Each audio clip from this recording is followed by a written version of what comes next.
नमस्कार, मी डॉक्टर पवार, न्यायवैद्यक विशेषज्ञ, नाशिक। आज पुन्हा एकदा आपण एक नवीन टॉपिकसह आलेलो आहे आणि तो म्हणजे पोक्सो कायदा। म्हणजे काय की protection of children from sexual offences act 2012 म्हणजे बालकांचे लैंगिक अत्याचारापासून संरक्षण कायदा 2012 आणि डॉक्टर्स किंवा वैद्यकीय व्यवसाय।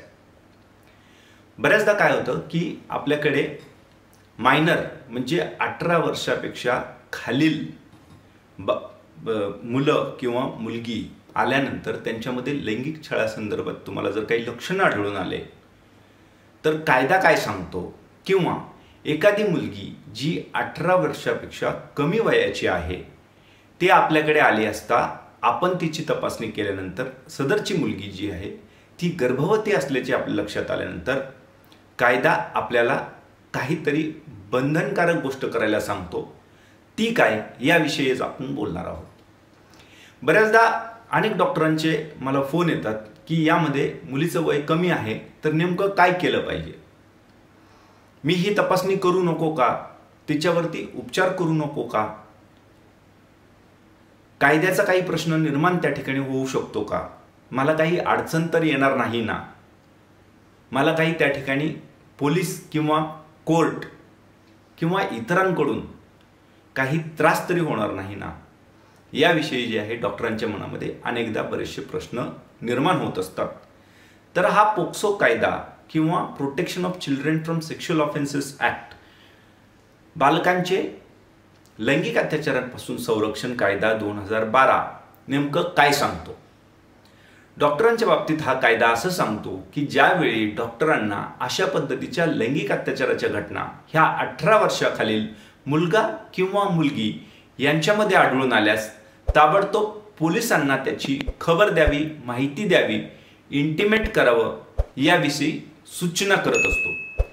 आणि ही केवळ माहिती द्यावी पुरतं मर्यादित नसून ते मॅन्डेटरी रिपोर्टिंग म्हणजे काय की तुम्हाला ही माहिती देणे जी आहे बंधनकारक आहे, द्यावीच लागणार अशा स्वरूपाचा सेक्शन 19 त्या ठिकाणी देण्यात आलेला आहे, म्हणजे कलम 19।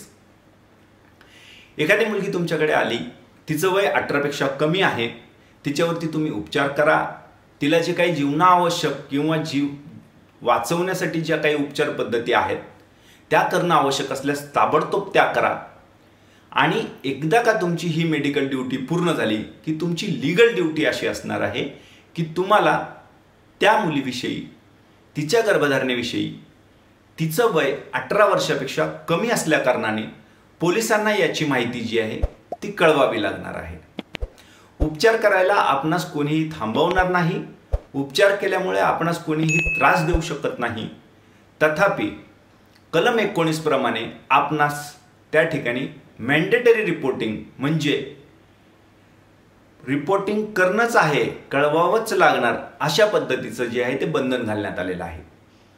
तुम्ही म्हणाल नाही कळवलं तर काय, आम्ही कळवलंच नाही तर काय होणार, तर कलम 21 मध्ये जर हे मॅन्डेटरी रिपोर्टिंगचं कर्तव्य एखाद्या व्यक्ती हे कर्तव्य करण्यास बांधील आहे अशा व्यक्तीने न केल्यास त्यास 6 महिन्यापर्यंतच्या कारावासाची तसेच दंडाची जी आहे तरतूद देण्यात आलेली आहे। पोक्सो कायद्याअंतर्गत जरी शिक्षा कमी असली तरी देखील सदरचे ऑफेन्सेस किंवा हे गुन्हे हे गंभीर स्वरूपाचे गुन्हे म्हणून त्या ठिकाणी न्यायालय याच्याकडे बघत असतात। तर अशा कुठल्याही परिस्थितीमध्ये ज्यामध्ये तुम्हाला लहान मुलांवरती लैंगिक अत्याचार झालेला आहे किंवा एखादी मुलगी 18 वर्षापेक्षा कमी आहे, ती विवाहित असो वा अविवाहित, आपणास ती गर्भवती असल्यास किंवा तिच्यावरती लैंगिक अत्याचार झाल्याची लक्षणे आढळून आल्यास किंवा आपणास असे घडल्याचा संशय असल्यास आपल्याला पोलिसांना बंधनकारक बाब म्हणून कळविणे हे आवश्यक आहे। असे न केल्यास कायदा कडक आहे। पोक्सो कायद्याअंतर्गत शिक्षा जरी त्या ठिकाणी 6 महिने व दंड ही कमी दिसत असली तरी अनेकदा जामीन मिळण्यास देखील अडचणी निर्माण होतात। या गुन्ह्यांकडे हिनस क्राईम, अत्यंत गंभीर स्वरूपाचे गुन्हे म्हणून पाहिलं जातं.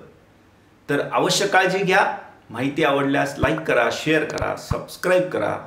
जय शिवराय, जय महाराष्ट्र.